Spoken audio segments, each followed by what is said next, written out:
Office are announcing federal charges against dozens of alleged members of Boston-based street gangs. Let's listen in. Police Department and the New Bedford Police Department. So it was a team effort. Today's arrests were made by the Boston Police with ATF and FBI. Arrests made during an ongoing spike in violent crime in Boston. There were 5 shootings in Boston this past Saturday alone, one of them a homicide. In short, this is today's reminder that police officers actually spend their time putting themselves at risk to keep the rest of us safe, and that a well-funded police department is not somehow optional for a free and safe society. Those with doubts need only review the recent crime stats and the guns in front of me on these tables. Today's arrests spanned Boston, Lynn, Everett, Fall River, and other towns in the greater Boston area.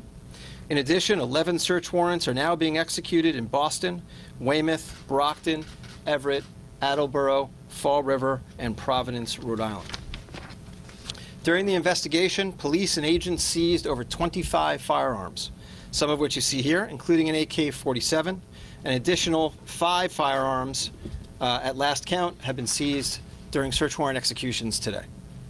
This operation was intended to dismantle the NOB gang and take the most violent members of that gang off the street. The charging documents unsealed this morning summarize a litany of gang violence, from shootings and beatings to robberies, drug dealing, and prostitution. Seemingly daily occurrences among rival Boston gangs, which puts their members and their neighborhoods at risk of harm. Moreover, violence and witness intimidation and the lack of a strong deterrent in our state courts has emboldened the NOB gang, leading its members to explicitly threaten rival gangs over social media and actively plan retaliatory violence, including murder. For example, the charges allege that defendant Michael Brandeo has committed multiple crimes for NOB as a juvenile and as an adult. He has produced numerous rap recordings and videos openly discussing these activities. In them, Brandeo declares that he is a leading member of NOB and has committed multiple shootings and murders on behalf of the group. Dismantling violent gangs is a top priority of the Justice Department, something we will continue to pursue using the RICO statute and other tools at our disposal.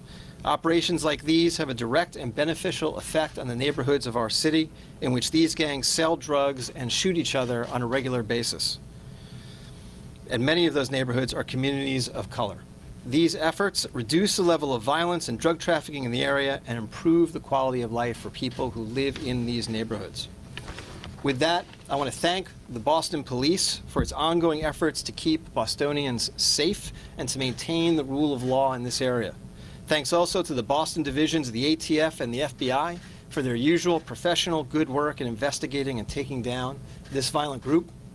We also appreciate the help we received in this investigation from the Suffolk, Plymouth, and Norfolk DA's offices along the way. With that, I'll hand things over to Commissioner Gross of the Boston Police Department.